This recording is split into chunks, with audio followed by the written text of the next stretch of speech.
Hi అండి, welcome to DJs recipe book. ఈరోజు recipe బుక్లోని recipe vegetable బోండాలు. ఇంట్లోనే ఉన్న వాటితో మనం ఈజీగా ఎలా చేయొచ్చో ఇప్పుడు తెలుసుకుందాం. ఈ వీడియో కనుక మీకు నచ్చినట్టయితే లైక్ చేయండి, షేర్ చేయండి, సబ్స్క్రైబ్ చేసుకోండి. మీరు తప్పకుండా ట్రై చేసి మీ అభిప్రాయాన్ని కామెంట్ రూపంలో తెలపండి. మీరు కనుక ఫస్ట్ టైం నా ఛానల్ చూస్తున్నట్టయితే సబ్స్క్రైబ్ చేసుకోండి. మర్చిపోకుండా బెల్ ఐకాన్ని ప్రెస్ చేయండి. అప్పుడే నేను పెట్టే రెసిపీస్ అన్ని మీకు నోటిఫికేషన్లో ముందుగానే వస్తాయి. ఇప్పుడు ఎలా చేయాలో తెలుసుకుందాం. దీంట్లో దోసపిండిని ఒక కప్పు వేసుకొని అందులో 2 స్పూన్ల బియ్యపిండి వేసుకొని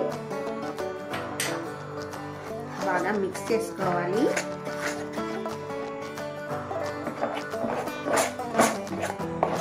ఇలా మిక్స్ చేసుకున్న తర్వాత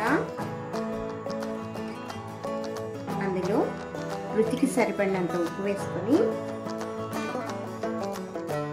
ముందుగా మనం తరిగి పెట్టుకున్నటువంటి ఒక ఉల్లిపాయ, పెద్ద సైజు ఉల్లిపాయ సన్నగా తరుక్కుని దీంట్లో వేసుకోవాలి.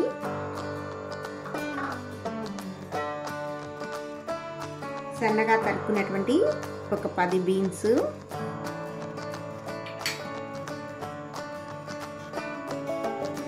తురుముకున్నటువంటి ఒక క్యారెట్, సన్నగా తరిగిన 2 పచ్చిమిరపకాయలు,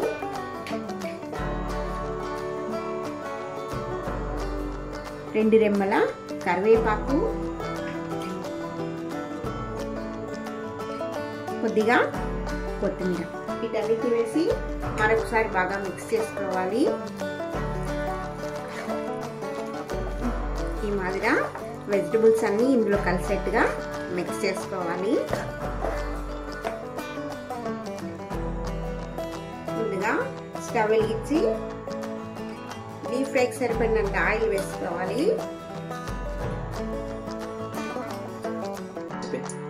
నూనె కాగిన తర్వాత ఇలా బోండాల షేప్లో ఈ పిండిని వేసుకోవాలి.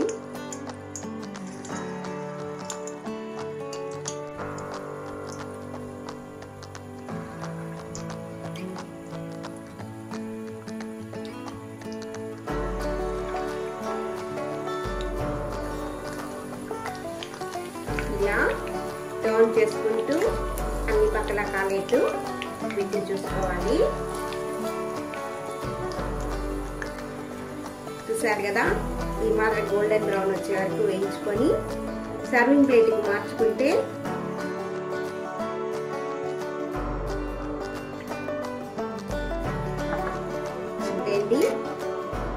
ఇంతే అండి, రెడీ అయిపోయింది మన వెజిటబుల్ బోండా.